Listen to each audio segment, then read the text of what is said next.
எனது ஆசான் உறவுகள் அனைவருக்கும் வணக்கம். இன்று நாம் பார்க்க இருக்கின்ற தலைப்பு ஹலோ ஹார்டி மீடியாஸ் என்பது குறித்து நம்ம பேச இருக்கிறோம்.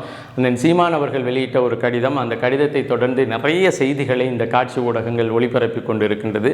அது குறித்து பேசும் பொழுது அண்ணன் சீமான் அவர்கள் செய்தது சரியே என்பது குறித்து நம்ம பேச இருக்கிறோம். அதே போல் பெரிய புதிய பஞ்சாயத்து என்பது போல் தலையங்கம்லாம் போட்டு விரைவு செய்திகள்லாம் சீமானுக்கும் சாட்டை துரைமுருகனுக்கும் புது பஞ்சாயத்து அப்படிங்கிறதெல்லாம் தலைப்பு போட்டு விரைவு செய்திகளெல்லாம் போட்டதை நம்மளால் பார்க்க முடியுது. இதில் விரைவு செய்திகள் போடுவதற்கு என்ன பெரிய செய்தி இருக்குது அப்படிங்கிறது தெரியல. இது குறித்து தான் நம்ம பேச இருக்கிறோம். நேற்று மதியம் வாக்கில் சாட்டை துரைமுருகன் அவர்கள் நடத்துகின்ற சாட்டை வலையொலிக்கும் கட்சியினுடைய கருத்திற்கும் எந்தவித தொடர்பும் இல்லை.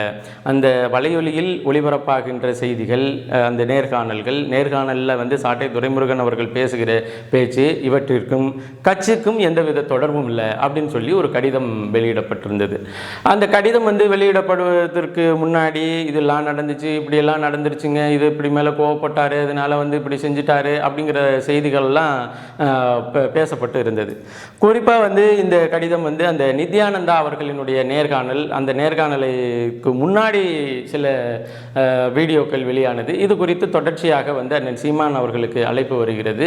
இல்லை, இது மாதிரி கருத்து வெளியிட்டிருக்கிறாரு சாட்டை துரைமுருகன், அவர் இந்த வைகுந்தராஜன் குறித்து பேசியிருக்கிறாரு, இவர் நயினார் ராஜேந்திரனை குறித்து பேசியிருக்கிறாரு, அதே போல் இந்த நித்யானந்தவனுடைய நேர்காணல்லாம் எடுத்து போட்டிருக்கிறாரு, இதெல்லாம் சரியா அப்படிங்கிற மாதிரியான தொடர்ச்சியான செய்திகள் வருது. குறிப்பாக நாம் தமிழர் கட்சியை பொறுத்தவரையிலையும் நாம் தமிழர் கட்சியினுடைய மேடைகளில் நாம் தமிழர் கட்சியினுடைய பொறுப்பாளர் பேசுகின்ற பேச்சு, கட்சியினுடைய கூட்டங்களில், கட்சியினுடைய இடங்களில், கட்சி இருக்கின்ற தளங்களில் பேசுகின்ற வெளிப்படுத்துகின்ற பேச்சு கட்சிக்காரர்களுடைய பேச்சு, அவர்களுடைய கட்சியினுடைய கருத்தாக தான் பேசுவாங்க. ஒருவேளை அந்த இடத்துல அவர்கள் வெளிப்படுத்துகின்ற பொழுது கட்சியினுடைய கருத்திலிருந்து முரண்பட்ட செய்திகளை அவங்க வெளிப்படுத்தினாங்கன்னா உடனே அண்ணன் கூப்பிட்டு நம்ம இது மாதிரி பார்க்கல, இந்த செய்தியை இந்த செய்தியை இப்படி தான் பார்க்குறோம், அதனால் நீங்கள் இந்த செய்தியை இப்படி தான் பேசணும், இதை உங்களுடைய சொந்த கருத்தெல்லாம் இதில் பேசாதீங்க அப்படின்னு சொல்லி உடனடியாக அண்ணன் சரி செய்து விடுவார். அது எல்லாருக்கும் நடந்தது தான். அதே போல் இந்த கட்சியில் இருக்கிறவங்க நடத்துகின்ற அந்த யூடியூப் சேனல் இருக்கு இல்லையா, யூடியூப் சேனல்ங்கிறது அவங்கவுங்க சொந்த முதலீடுகளின் அடிப்படையில் அவங்க ஒரு தொழில் நிறுவனமாக அதை ஒரு நிறுவனமாக நடத்திட்டு வராங்க, எல்லாருமே நடத்திட்டு வர்றாங்க. அதில் ரொம்ப வளர்ச்சி பெற்ற, இப்போ தமிழ் தேசிய ஊடகத்தில் தமிழ் தேசிய கருத்துக்களை பேசி மிக அதிக அளவில் வளர்ச்சி பெற்ற ஒரு ஊடகமாக சாட்டை ஊடகம் இருக்குது.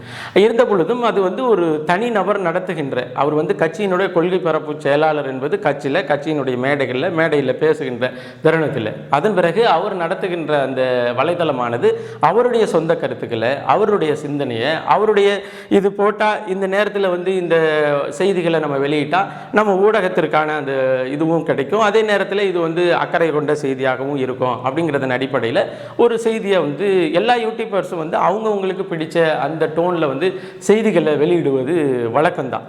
ஆனால் இது போல் செய்திகளை எல்லாம் வெளியிடும் பொழுது இது நீங்கள் வெளியிட்டதா, அல்லது இந்த கருத்தோடு உங்கள் கட்சி உடன்பட்டதா, அல்லது இந்த கருத்தோடு நீங்கள் முரண்பட்டதா அப்படியான தொடர்ச்சியான செய்திகள் போயிட்டு இருக்கும் பொழுது, இது தெரிந்த பொழுதும், அதாவது கட்சியினுடைய கொள்கை, கட்சியினுடைய கோட்பாடு, கட்சி கூட்டங்களில் பேசுகிற பேச்சு இவற்றைகளை தாண்டி அவரவர் தனித்தனியாக நடத்துகின்ற அந்த வலையொலிகளில் பேசுகிறது அவரவர்களுடைய கருத்து அப்படிங்கிறது எல்லோருக்கும் தெரிந்த செய்தி தான்.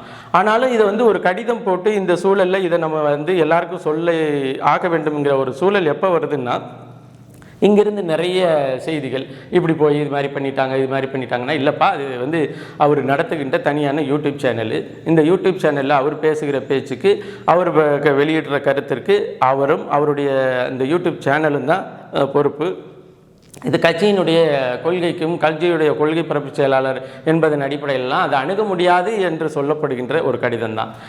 இதை போட்டுட்டு இந்த மெயின் ஸ்ட்ரீம் மீடியா, அதாவது காட்சி ஊடகங்கள், புதிய பஞ்சாயத்து, சீமானுக்கும் நாம் தமிழர் கட்சியினுடைய கொள்கை பரப்பு செயலாளர் திரு சாட்டை துரைமுருகனுக்கும் ஒரு புதிய பஞ்சாயத்து போயிட்டுருக்கு, அதில் இவர் அதிரடியாக கண்டிச்சிட்டாரு, இவர் தொடர்பு இல்லைன்னு சொல்லிட்டாரு அப்படின்னு செய்திகளை தொடர்ச்சியாக நம்மளால் பார்க்க முடிகிறது.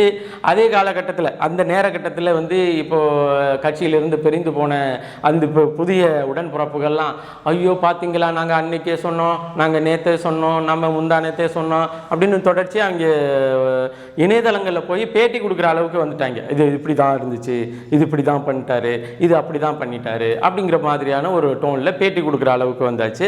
அதன் போலவே வந்து இணையதளத்தில் இப்போ ஒருத்தவங்களை பிடிச்சவங்க பிடிக்காதவங்க கட்சிங்கிற ஒரு இயங்கியல்ல ஒருத்தருக்கு ஒருத்தர் பிடிக்கும், ஒருத்தருக்கு பிடிக்காம இருக்கும், அது ஒரு பிரச்சனை இல்லை. ஆனால் ஏற்றுக்கொண்ட கொள்கை தத்துவம் கோட்பாட்டின் அடிப்படையில் ஒரு காமன் மினிமம் ப்ரோக்ராம் அப்படின்னு சொல்லக்கூடிய ஒரு பொதுவான செயல் திட்டத்தின் அடிப்படையில் எல்லாரும் இணைந்து வேலை செஞ்சுக்கிட்டு இருக்கிறோம். அதன் பிறகு ஒருத்தர் வந்து இப்போ எனக்கு வந்து என் வீட்டில் என்னுடைய தோட்டத்தில் வெண்டிக்காய் வைக்கிறது பிடிக்கும்னா அதெல்லாம் வந்து இல்லை, இது கட்சியினுடைய கொள்கைக்கு வந்து முரணானது, இது முரண்பட்ட தகவலை நீங்கள் பதிவு செய்கிறீங்க அப்படின்னெல்லாம் பார்க்க முடியாது. அப்படி தான் அவரவர் நடத்துகின்ற இப்போ யூடியூப்பை பொறுத்தவரையிலே நம்ம வெளிப்படையாக சொல்லணும்னா ஒவ்வொரு குடிசை தொழில் மாதிரி ஆகி போயிடுச்சு.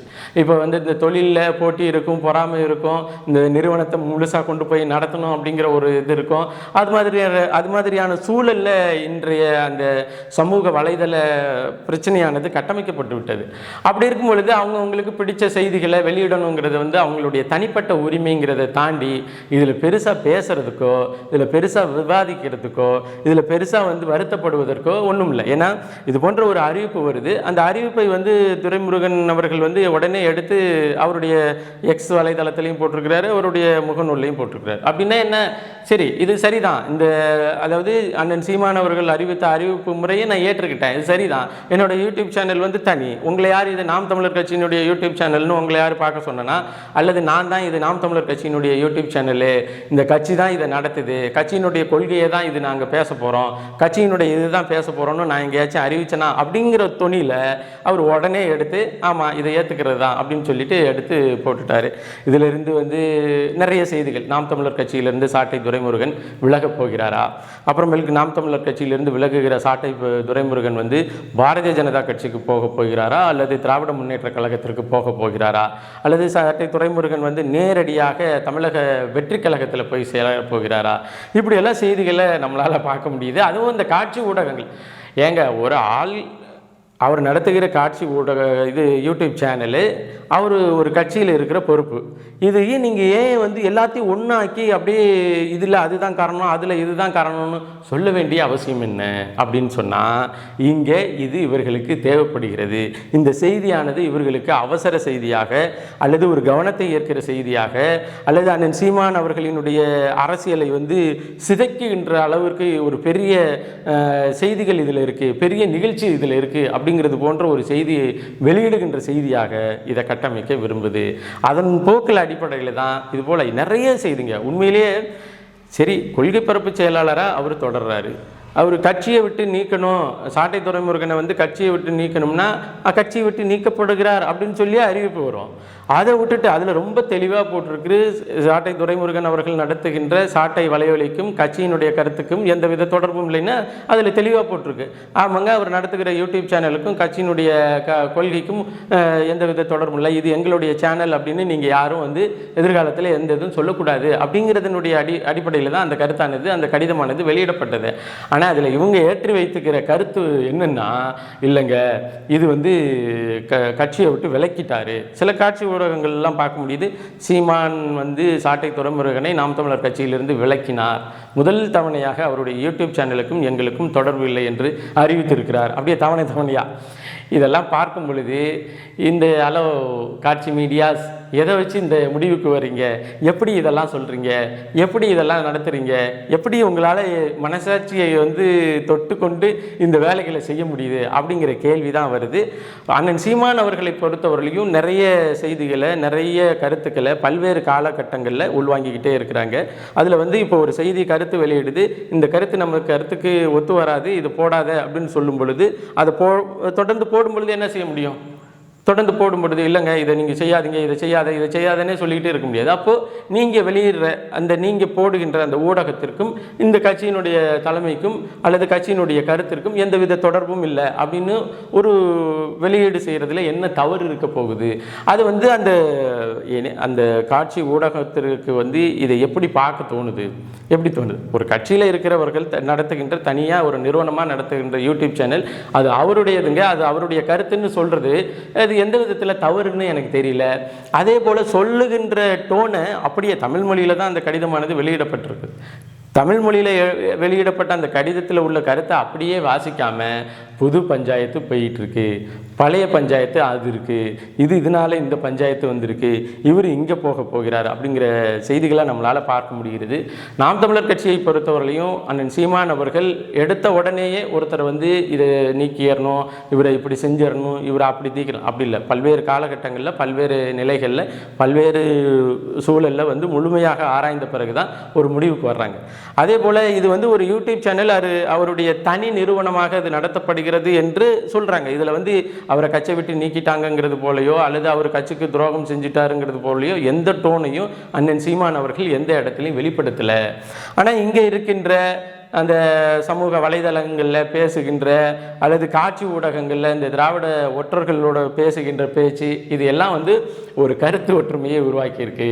இந்த கருத்து ஒற்றுமைங்கிறது நம்மை வீழ்த்துவதற்காக அல்லது பொதுவான சிந்தனைவாதிகள் இருக்காங்க இல்லையா, பொதுவான தளத்திலிருந்து பொதுவான சிந்தனைவாதிகள் இருக்கிறாங்க இல்லையா, அவங்கள்ட்ட நம்மக்கிட்ட எப்பயுமே பிரச்சனையே இருந்துக்கிட்டு இருக்கு, நம்மள்கிட்ட இருக்கிற பொறுப்பாளர்கள் எப்பொழுதுமே பிரச்சனையிலேயே இருக்கிறாங்க.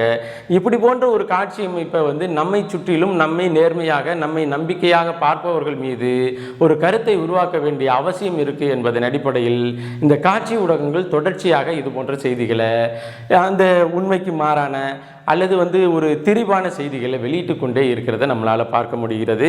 நீங்கள் அவ்வளோ சந்தோஷப்படுறதுக்கு, நீங்கள் அவ்வளோ மகிழ்ச்சி அடைவதற்கெல்லாம் இதில் ஒன்றும் இல்லை.